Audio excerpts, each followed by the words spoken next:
Hi everyone, it's boy Merv here. I'm back again with a new video. I hope everybody's doing well. Today is Monday, the beginning of the week, so a happy Monday, and I hope you having an amazing week so far. Um, putting my 12-hour shift, it was a really long day at work, but I can't really complain. But today, I'm back with a new video. Thank you so much for tuning in. And please, if this is your first time, make sure you hit the subscribe button and turn on the notification post. When I release a video, you'll be notified. And again, thank you for every single one of you that have recently subscribed to my channel. That really means a lot, and also helps my channel jump right into today's subjects. Okay, today I really wanted to focus more on the fact that I see a lot of Congolese entrepreneurs doing amazing things in the diaspora, but when it comes down to investing back home, they really get cold feet. They don't want to do it. They rather let the other ethnic groups like the Chinese, Lebanese, Pakistanis, and Indians come, and take over.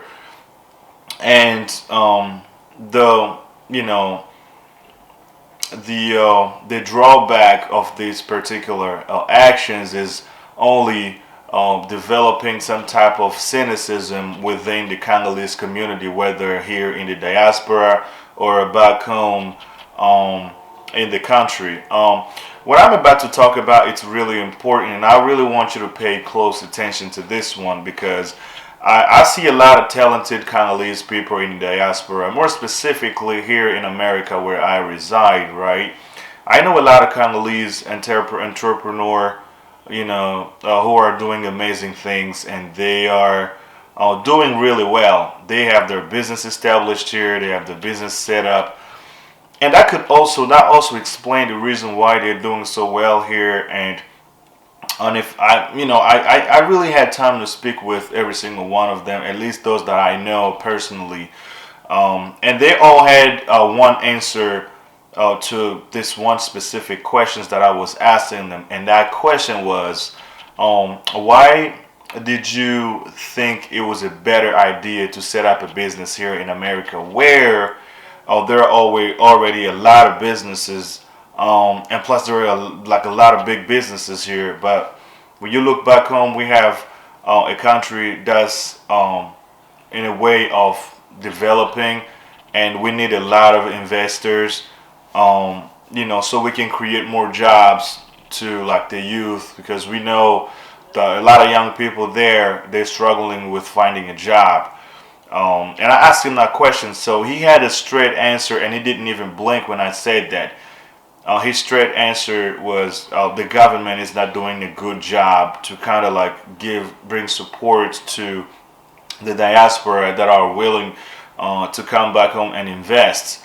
And he also mentioned that the security, it's not stable to where he will feel comfortable, bringing his money back home to invest. Although he will want to do that, but he just doesn't want to go in there and not win at all.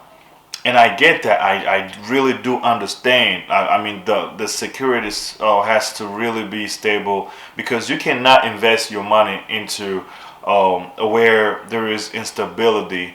You will really want to make sure that you are really insured, because when we talk about businesses here, we're also looking at the insurance companies. You also have to look into these different aspects, in starting business, where within a month or years down the road, your company can catch fire, and if the insurance company, if your company is insured, of course the insurance company will pay for it, and you will rebuild your company. And yeah, and those are one of the advantages of setting up a business here, being here in America. Whereas in some of our African countries, or more specifically in this case, I'm speaking particularly about the Congo, is that these insurance companies, they don't really insure 100% in the future, just in case there is a cataclysm Meaning that if it's a natural catastrophe that happened, and he ended up either striking the business or something happens where it caused a lot of distractions, or your business is devastating in some way, and the insurance company, even though you're paying money, they may not cover the entire thing, which will cause you to lose more money. And I get that part. And that's another thing that the insurance company has to do better back home, to kind of like insure the investors, so when they feel more comfortable when they bring their money into the country to create more jobs, and they know that if something happens, if there is a fire, or there was a flooding, or there was like a natural disaster that caused the business, that caused the devastation of the business, the insurance company will pay for it, and things of that nature. People will probably feel more comfortable investing in that kind of area, right? So that's basically the reason, one of the main reasons that these particular folks that I spoke with, they kind of gave me, and I agree with them, and they were right. But one thing about investing back in your homeland, it's not always about what the government can and cannot do for ordinary individuals like you and me in terms of investing in a country. I agree that the government has to provide some type of security and insurance, so where when you move there to invest in whatever area that you're comfortable with, so you have a peace of mind in doing so. But when you love your country, at the same time, you're complaining more about the other ethnic groups coming to your country, investing, and not paying people enough money, treating them like crap. And when we see these things, it's really shocking, and it kind of like brings us to this revolutionary mindset to kind of retaliate.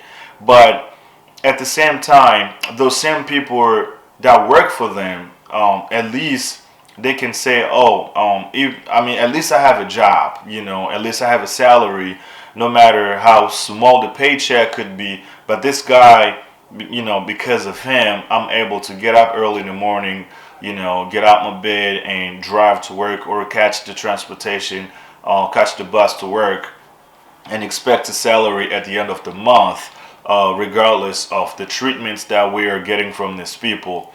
And I don't blame them, because if somebody is actually signing your paycheck, they kind of feel like they have control over a lot of things basically in your life, because you depend on that paycheck to kind of like get by, right?